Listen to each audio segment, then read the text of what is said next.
TV9 ಡಿಜಿಟಲ್ಗೆ ಸ್ವಾಗತ. ನಾನು ಬಸವರಾಜ್ ದೊಡ್ಡಮನಿ, ದಾವಣಗೆರೆ ಪ್ರತಿನಿಧಿ.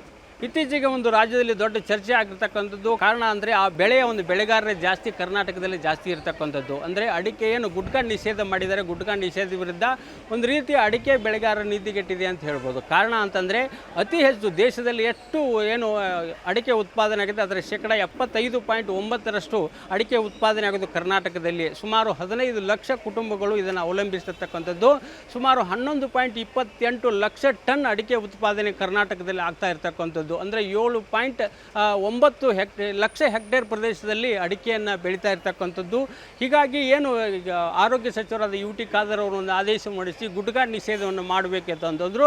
ಆ ಗುಟ್ಕಾ ನಿಷೇಧ ಮಾಡಬೇಕೆಂಬತಕ್ಕಂಥ ಒಂದು ನಿರ್ಧಾರ ಪ್ರಕಟವಾದ ಹಿನ್ನೆಲೆಯಲ್ಲಿ ಸುಮಾರು 60ಕ್ಕೂ ಹೆಚ್ಚು ಶಾಸಕರು ಅಡಿಕೆ ಬೆಳೆಗಾರರಿದ್ದಾರೆ, ಸುಮಾರು 10ಕ್ಕೂ ಹೆಚ್ಚು ಅಡಿಕೆ ಬೆಳೆಗಾರರು ಸಂಸದರಿದ್ದಾರೆ. ಹೀಗಾಗಿ ಇವರೆಲ್ಲ ಸೇರಿ ಅರಗ ಜ್ಞಾನೇಂದ್ರ ಅವರ ನೇತೃತ್ವದಲ್ಲಿ ಮುಖ್ಯಮಂತ್ರಿಗಳನ್ನು ಅವರು ಭೇಟಿಯಾಗಿರ್ತಕ್ಕಂಥದ್ದು. ಅದರ ಜೊತೆಗೆ ಗುಟ್ಕಾ ನಿಷೇಧ ಆದೇಶವನ್ನು ಹಿಂಪಡಿತೀವಿ ಅಂತಕ್ಕಂಥ ಭರವಸೆಯನ್ನು ಮಾತ್ರ ನೀಡಿದ್ದಾರೆ. ಆದರೆ ಗುಟ್ಕಾ ನಿಷೇಧ ಆದೇಶವನ್ನು ಇನ್ನೂ ವಾಪಸ್ ಪಡೆದಿಲ್ಲ. ಹೀಗಾಗಿ ಬಹುತೇಕವಾಗಿ ಕರ್ನಾಟಕದಲ್ಲಿ ಅತಿ ಹೆಚ್ಚು ಅಡಿಕೆ ಬೆಳೀತಕ್ಕಂಥ ಏಕೈಕ ತಾಲೂಕು ಅಂತಂದರೆ ಅದು ದಾವಣಗೆರೆ ಜಿಲ್ಲೆಯ ಚನ್ನಗಿರಿ ತಾಲೂಕು.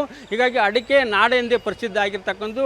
ದಾವಣಗೆರೆ ಜಿಲ್ಲೆಯ ಬಹುತೇಕ ಕಡೆ ಈಗ ಅಡಿಕೆಯನ್ನು ಬೆಳೀತಾ ಇರ್ತಕ್ಕಂಥದ್ದು. ವರ್ಷದಿಂದ ವರ್ಷಕ್ಕೆ ಅಡಿಕೆ ಬೆಳೆ ಕೂಡ ಹೆಚ್ಚಾಗ್ತಾ ಇರ್ತಕ್ಕಂಥದ್ದು. ಸುಮಾರು 11 ಜಿಲ್ಲೆಗಳಲ್ಲಿ ಅಡಿಕೆಯನ್ನು ಬೆಳೀತಾರೆ. ಅದರಲ್ಲಿ ಅತಿ ಹೆಚ್ಚು ಶಿವಮೊಗ್ಗ ಮತ್ತು ಈ ದಕ್ಷಿಣ ಕನ್ನಡ ಈ ಕಡೆ ಎಲ್ಲ ಮಲೆನಾಡು ಪ್ರದೇಶದಲ್ಲಿ ಅಡಿಕೆ ಬೆಳೆದರೆ, ಅದರ ಜೊತೆಗೆ ನಾವು ಹೊರನಾಡು ಅಂತೀವಿ, ಅರೆ ಮಲೆನಾಡು ಪ್ರದೇಶ ಅಂತೀವಿ, ದಾವಣಗೆರೆ ಜಿಲ್ಲೆಯಲ್ಲೂ ಕೂಡ ಅಡಿಕೆಯನ್ನು ಬೆಳೀತಾ ಇರ್ತಕ್ಕಂಥದ್ದು. ಈ ಹಿನ್ನೆಲೆಯಲ್ಲಿ ಗುಟ್ಕಾ ನಿಷೇಧದ ವಿರುದ್ಧ ಅಡಿಕೆ ಬೆಳೆಗಾರರು ಒಂದು ಪಾದಯಾತ್ರೆಯನ್ನು ಇದೇ 26ರಂದು ನಿರ್ಧರಿಸಿದ್ದಾರೆ.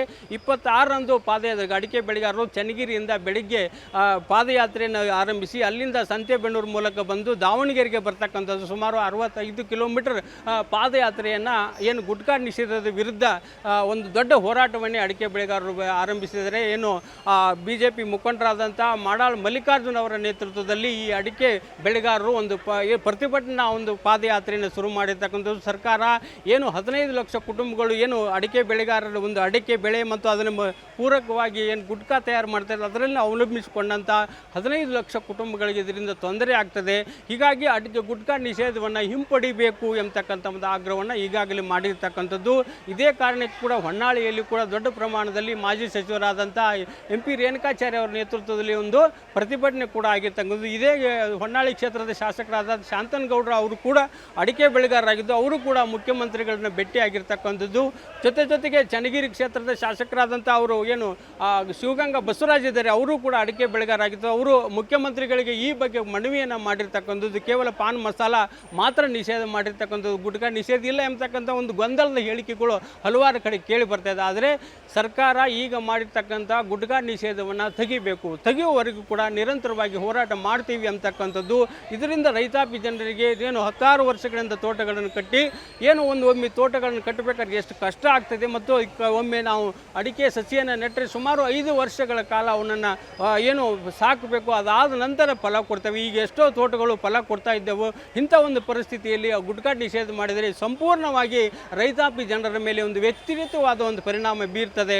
ಮತ್ತು ಅದರ ಜೊತೆಗೆ ಈಗ ಸರ್ಕಾರ ಆದೇಶ ಮಾಡಿದೆ, ಆದೇಶ ಸಂಪೂರ್ಣವಾಗಿ ಸ್ಪಷ್ಟವಾಗಿ ಸರ್ಕಾರ ಇನ್ನೂ ಹೇಳಬೇಕಾಗಿದೆ. ಅಂದರೆ ನಾವು ಗುಟ್ಕಾ ನಿಷೇಧವನ್ನು ಆದೇಶ ಇತ್ತು ಆ ಆದೇಶವನ್ನು ವಾಪಸ್ ಪಡೆದಿದ್ದೇವೆ ಎಂಬತಕ್ಕಂಥ ಮಾಹಿತಿಯನ್ನು ಕೂಡ ನೀಡ್ತಾ ಇಲ್ಲ. ಮುಖ್ಯಮಂತ್ರಿಗಳು ಈ ಬಗ್ಗೆ ಪರಿಶೀಲನೆ ಮಾಡ್ತೀನಿ ಎಂಬತಕ್ಕಂಥ ಮಾತನ್ನು ಮಾತ್ರ ಹೇಳಿದ್ದುಂಟು.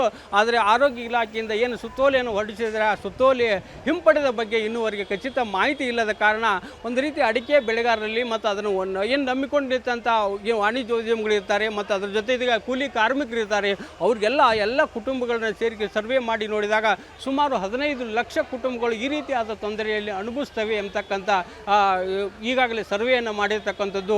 ಇದರಿಂದಾಗಿ ಅಡಿಕೆಯ ಒಂದು ಪರ್ಯಾಯ ಬೆಳೆಯಾಗಿ ಬೆಳೀತಾ ಇದ್ರು, ಇನ್ನೂ ಕೂಡ ಅದರಿಂದ ಹಲವಾರು ಪದಾರ್ಥಗಳನ್ನು ರೆಡಿ ಮಾಡ್ತಕ್ಕಂಥ ಒಂದು ಸಂಶೋಧನೆಗಳು ನಡೀತಾ ಇದೆ. ಕೇವಲ ಗುಟ್ಕಾಕ್ಕಷ್ಟೇ ಅಲ್ಲ, ಅಡಿಕೆ ಬೇರೆ ಕೂಡ ಪದಾರ್ಥಗಳನ್ನು ಸಿದ್ಧ ಮಾಡ್ತಕ್ಕಂಥ ಒಂದು ಸಂಶೋಧನೆಗಳು ನಡೀತಾ ಇವೆ. ಆ ಹಿನ್ನೆಲೆಯಲ್ಲಿ ಎಲ್ಲವನ್ನು ಪರಿಶೀಲನೆ ಮಾಡಿ ಅಡಿಕೆ ಗುಟ್ಕಾ ನಿಷೇಧವನ್ನು ಸರ್ಕಾರ ಹಿಂತೆಗೆದುಕೊಂಡು ಹಿಂತೆಗೆದುಕೊಳ್ಳಬೇಕು, ಹಿಂತೆಗೆದುಕೊಳ್ಳುವವರೆಗೆ ನಾವು ನಿರಂತರವಾಗಿ ಪ್ರತಿಭಟನೆಯನ್ನು ಮಾಡ್ತೀವಿ ಅಂತಕ್ಕಂಥ ಒಂದು 3 ದಿನಗಳ ಪಾದಯಾತ್ರೆ ಚನ್ನಗಿರಿಯಿಂದ 26ಕ್ಕೆ ಆರಂಭವಾಗಲಿದೆ.